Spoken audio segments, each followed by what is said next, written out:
Jadi ada seorang laki-laki umurnya sekitar 21 tahun, namanya kita panggil aja Seno. Seno tinggal di Bekasi bareng sama keluarganya. Jadi Seno ini tuh anak kedua. Terus sepanjang hidupnya Seno tuh dari kecil dia kayak selalu sial gitu Moebi. Pokoknya dia makin dewasa tuh makin mikir, kenapa ya hidupnya dia tuh selalu sial dan ada aja cobaannya. Satu keluarga Seno tuh juga sebenarnya udah nyerah sama Seno, karena kelakuannya si Seno ini kan. Tapi untungnya Seno punya satu teman dekat, namanya Alan. Alan tuh selalu ada buat Seno, sampai di titik terendah Seno juga selalu ada. Selama Seno dirawat, sampai akhirnya suatu malam pas lagi bengong sambil tiduran di kasur, Seno tuh dengar obrolan teman sekamarnya dia. Mereka ngomongin kodam sama jin yang nemenin kita selama hidup. Katanya sih manusia tuh punya kodamnya sendiri. Terus katanya kita bisa ngeliat kodam kita sendiri kalau kita tuh punya ilmu. Seno tuh ngedengernya tertarik banget, tapi dia malu dan gak mau nunjukin kalau dia tuh kepengen depan teman-temannya. Sampai akhirnya Seno dijenguk sama Alan. Terus dia ngomong ke Alan, "Lan, gue penasaran deh, cariin dong mantra buat bisa ngeliat kodam kita sendiri." Terus Seno bilang, "Coba pulang dari sini lo googlein dong Lan, lo cari gitu mantra ngeliat kodam atau mantra ngeliat jin." Akhirnya pulang dari sana Alan nyarilah. Dia buka laptopnya di rumah terus dia google.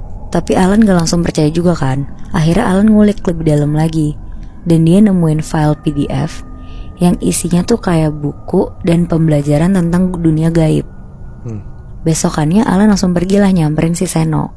Tapi sebelum itu Alan tuh ngeprint dulu bagian-bagian mantra dan apa yang harus dilakuin sama Seno. Pas udah ketemu Seno, dikasihlah kertas ke Seno.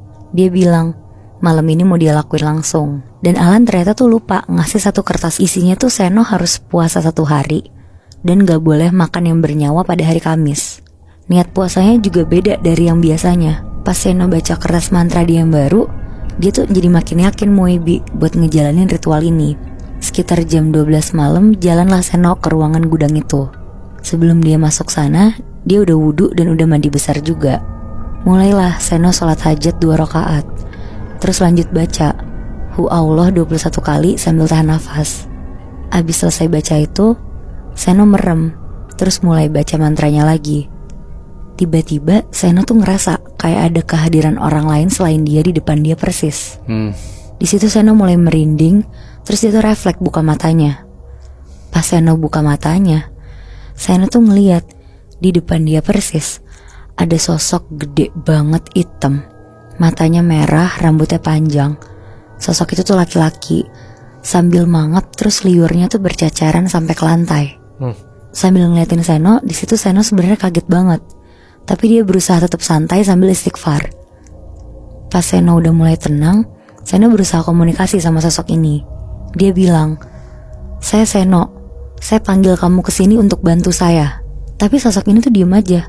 Karena Seno kesel, Seno ngegas terus dia bilang, "Saya yang panggil kamu kesini, jawab saya."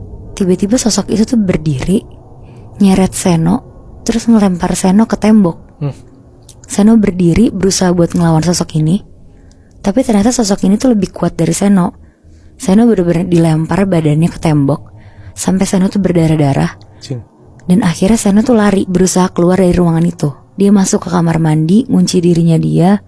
Setelah kejadian itu, setiap malam, setiap dia mau tidur, dia tuh selalu ketindihan sama sosok itu. Bener-bener setiap Seno tidur, dia kebangun karena ada sosok itu duduk di atas perut Seno.